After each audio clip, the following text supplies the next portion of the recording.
Olá, meus irmãos, que a paz do Mestre Jesus esteja em nossos corações.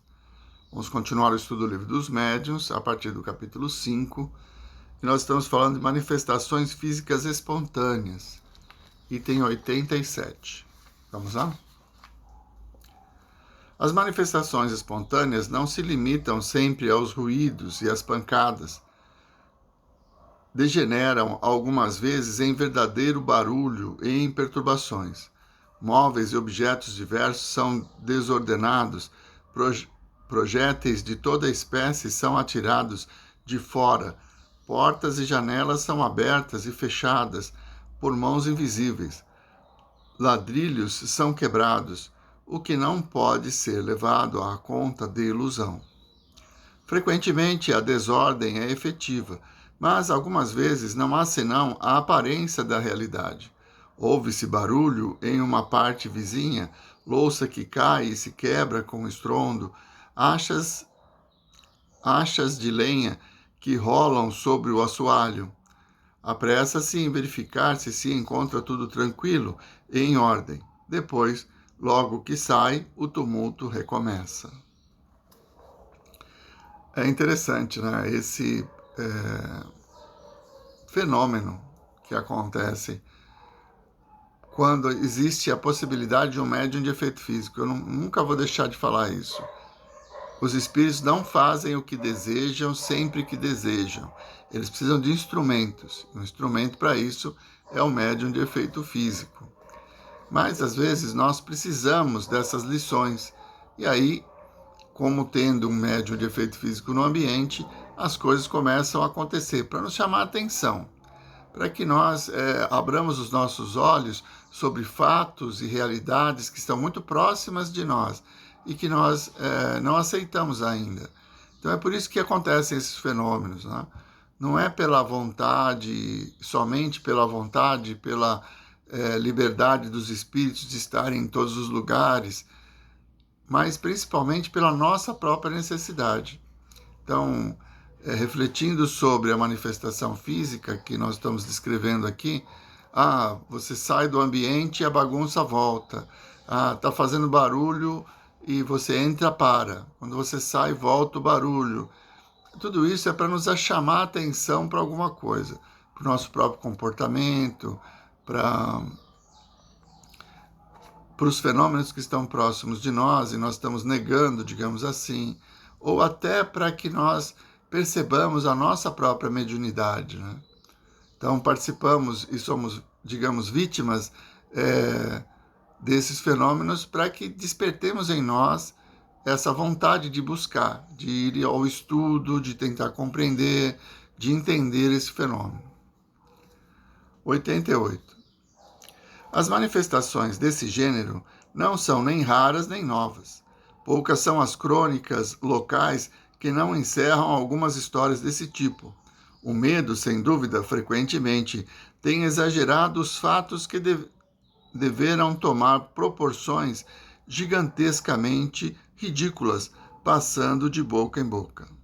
Com a ajuda da superstição, as casas onde eles se passaram foram reputadas mal assombradas pelo diabo, e daí todos os contos maravilhosos ou terríveis de fantasmas.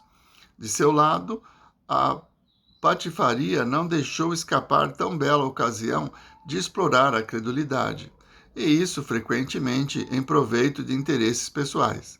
Concebe-se, de resto, a impressão que fatos desse gênero, mesmo reduzidos à realidade, podem causar em personalidades fracas e predispostas pela educação às ideias supersticiosas. O meio mais seguro de prevenir os inconvenientes que poderiam ter, uma vez que não se poderia impedi-los, é fazer conhecer a verdade. As coisas mais simples se tornam assustadoras quando a causa é desconhecida. Quando se estiver familiarizado com os espíritos e aqueles aos quais se manifestam não creem mais ter uma legião de demônios a lhes perseguir, deles não terão mais medo. Aqui a gente precisa voltar para a sociedade atual, em que tem muitos filmes, né, ligados a isso, né, de fantasmas, de entidades que vêm para nos dominar, enfim, demônios e anjos. É interessante que como as pessoas ainda têm essa crença, e o cinema reflete muito isso, né? Mas a realidade é que a autoconfiança, o bom pensamento, a fé em Deus, esse equilíbrio sobre as coisas da natureza, porque espíritos fazem parte da natureza. Nós já fomos, reencarnamos e voltaremos a desencarnar sendo espíritos também. Não seremos fantasmas, né? Nem algo sobrenatural. Faz parte da natureza o mundo espiritual.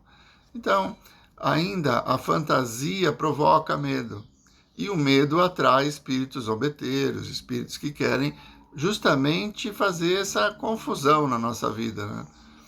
Então, quando nós tivermos a confiança na presença, na misericórdia, no amor que Deus tem para com todos nós, esses fenômenos deixarão de nos excitar de uma forma negativa, produzindo medo e nos levando ao desequilíbrio.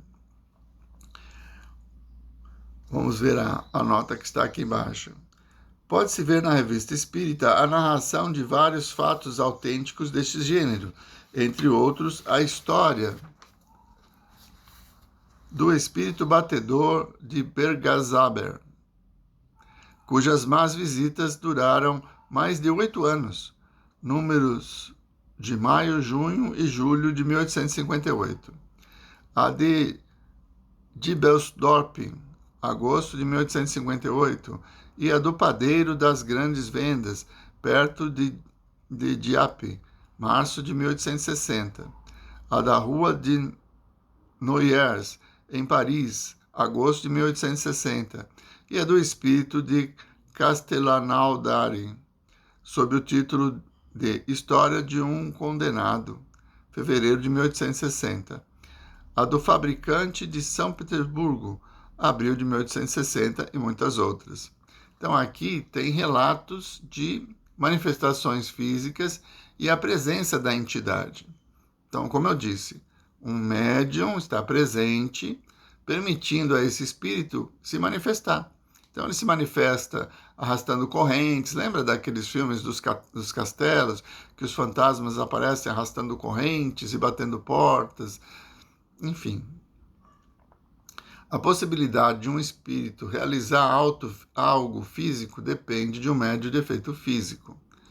E se isso acontece ao nosso redor, é porque nós estamos precisando prestar mais atenção nesse tipo de fenômeno ou nas nossas próprias crenças, para que verifiquemos o que é preciso aprender e mudar, buscar o conhecimento, o estudo. Como eu disse antes, todo o processo do mundo material e do mundo espiritual fazem parte da mesma natureza, tem a mesma origem, que é o Pai. Deus criou tudo. Tá?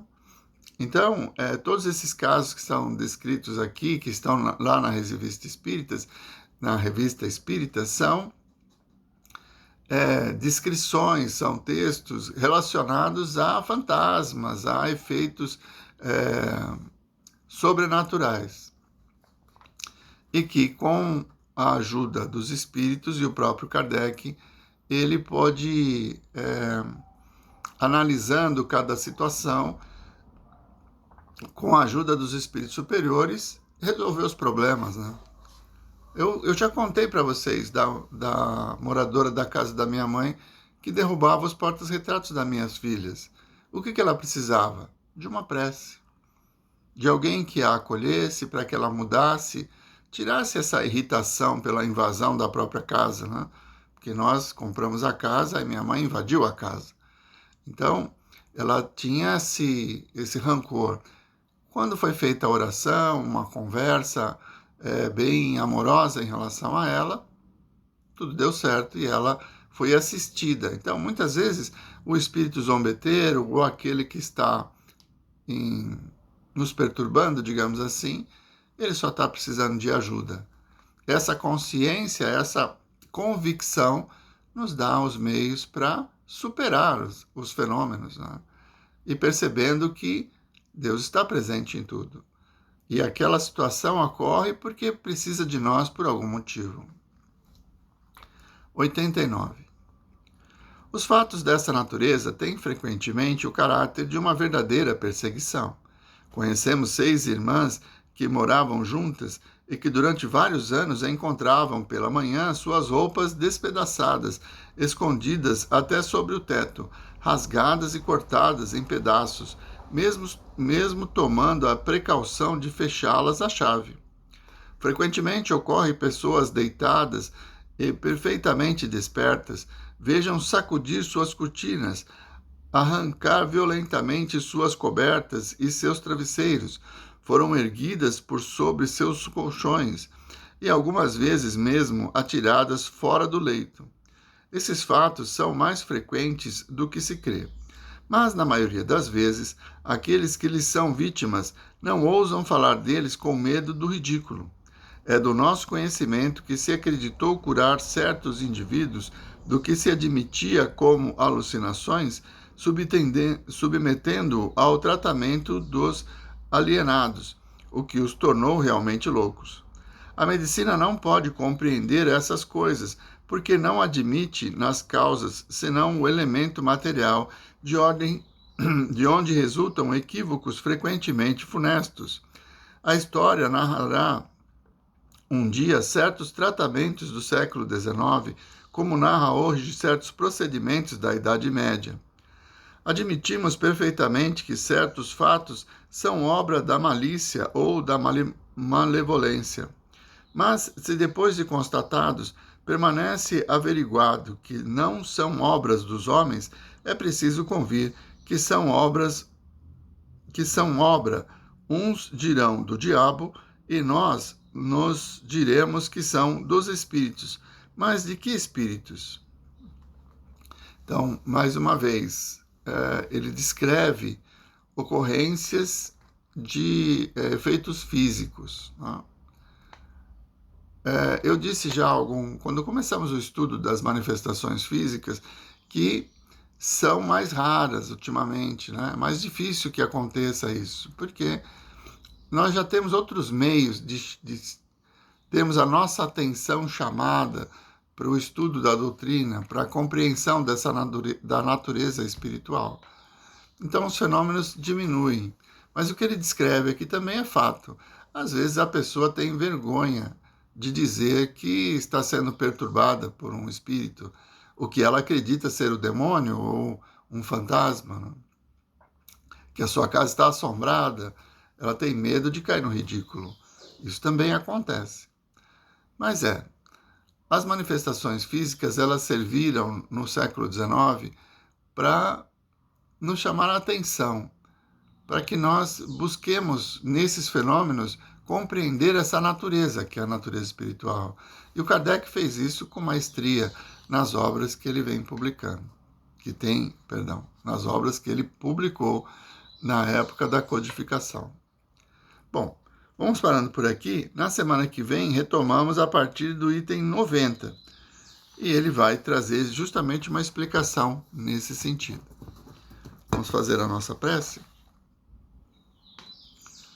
Mestre Jesus, nós vos agradecemos, Senhor, por mais esses momentos em que pudemos ter convosco, pelo conhecimento que nos liberta do medo, pela certeza que somos nós os condutores da nossa existência e que, se controlados os pensamentos, ampliadas a nossa fé na misericórdia e na justiça do Pai, encontraremos o equilíbrio para vencer as etapas e nos tornarmos pessoas melhores. Muito obrigado, Senhor. Muito obrigado, meus irmãos. Uma boa semana a todos.